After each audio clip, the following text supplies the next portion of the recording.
Bismillahirrahmanirrahim. Për herë filloj me emrin e Allahut Madhreshëm. Shumë selame, shumë përshëndetje dhe të fala i dërgojmë Muhamedit a.s. dhe gjithë profetëve para tij. Jemi në përpjekjen tonë modeste me i rikujtu disa vlera, disa mësime të Muhamedit a.s. dhe një farë përpjekje me i aktualizu ato në jetën tonë përditshme. Dy nga shokët e pejgamberit a.s.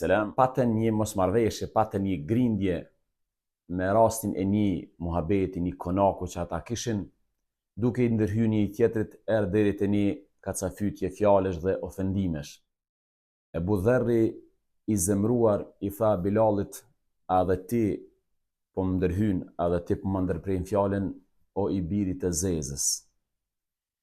Hazreti Bilali shkoi te pejgamberi a.s. dhe i tregoi se çfarë i kishte ndodhur, domethënë me këtë rast. Sigurisht shkoi te ankohi në Ebu Dherrin. Pejgamberi a.s. me një herë thirri Ebu Dherrin dhe filloi të diskutoj me të për këtë akt racizmi, le të themi. Pasi që i tha Ebu Dherrit, o Ebu Dherr, a fyve atë, domethënë duke i përmend nënën e tij, dhe me këtë rast ja vendoi dorën në gjoks dhe i dha një farë lloj përkufizimi këtij racizmit të Ebu Dherrit. I tha, ti je një njeri tek i cili ka ende gjahiljet, ka ende elementet të periudhës para islame. Sigurisht është një reagim goxha i ashpër i pejgamberit a.s. sepse këtu bëhet fjalë për një lloj racizmi. Ky reagim pra kaq i ashpër i pejgamberit a.s. na mëson se Islami erdhi për ta shkulur nga zemrat dhe mendjet çdo formë të racizmit, përçmimit apo mburrjes me prejardhje me ngjyrën në kurriz ose në ofendim ndaj të tjerëve. Ndonse ky fjalim i dedikohet njërit prej atyre që ishin prej të parëve në Islam.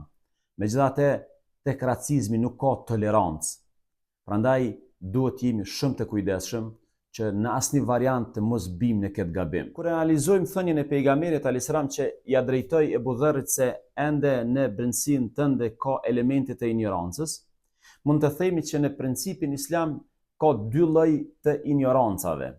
Është ignoranca kohore që lidhet me kohën, pra që konsiderohet gjithçka para islamit si periudhë ignorancës dhe kjo periudhë përfundon me ardhjen e islamit. Domethënë, ajo ishte periudhë ignorancës ku njerëzit vriteshin, domethënë për arsye fisnore, ku i vrisnin vajzat e tyre nga turpi.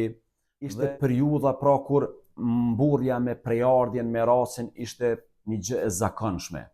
Dhe ndarja e dytë e ignorancës është ignoranca si një lloj gjendje psikologjike, një lloj gjendje brendshme e cila refuzon udhëzimin e Zotit të Madhreshëm dhe ndërtohet mbi pikpamjen e nënçmimit të njerëzve mbi baza raciste, që për hir të vërtetës kjo vazhdon edhe sot dhe kjo logjik ose kjo lloj i dytë e sfidon edhe botën sot. So herë që dikush flet apo vepron me arrogancë, përçmim për të tjerët, apo me verbëri mbron padrejtësitë e fisit, e popullit, e partisë, e familjes tij e ngjajshëm, konsiderohet domethënë një ignorancë ose një gjendje ignorancë në kuptimin psikologjik. Pse racizmi është kaq i shumtuar? Sepse shumëllojshmëria e njerëzve është njëra nga bukuritë më të mëdha të Zotit në këtë botë. Njerëzit janë të bardhë, apo të zi, apo të kuq, apo të verdh, apo domethënë ngjyrë kafe, apo çfarë do ngjyre. Kjo larmi nuk guxon të jetë asnjë moment arsye për nënçmim, për përbuzje. Por kjo larmi do duhej të ishte ose do duhej të shihej si madhështi e krijuesit. Do duhet na bënte të reflektojmë dhe ta shohim madhështinë e krijuesit. Ai që mendon se është më i lartë vetëm se ka një ngjyrë tjetër të lkurës, duhet t'ia themi me plot gojen, është i prapambetur nga ana shkencore dhe bart ignorancë nga pikpamja fetare.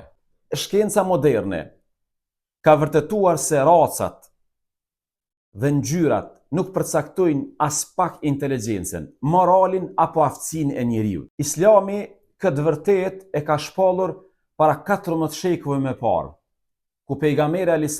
tha, në fjalimin e njohur të tij, në fjalimin e lamtumirës.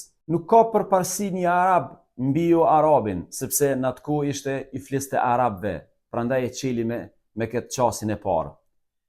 As ka përparësi i bardhi mbi të ziun, vetëse me devotshmëri. Pra, Islami ka vetëm një kriter të vlerësimit. Është a je njeri i devotshëm, a je njeri i ndershëm. Është e kuptueshme që secili ka një lloj përkatësie edhe të gjuhës, edhe të racës, edhe të ngjyrës, që është krejt normal. Çdo kush i përket një vendi, i përket një gjuhë, i përket një race.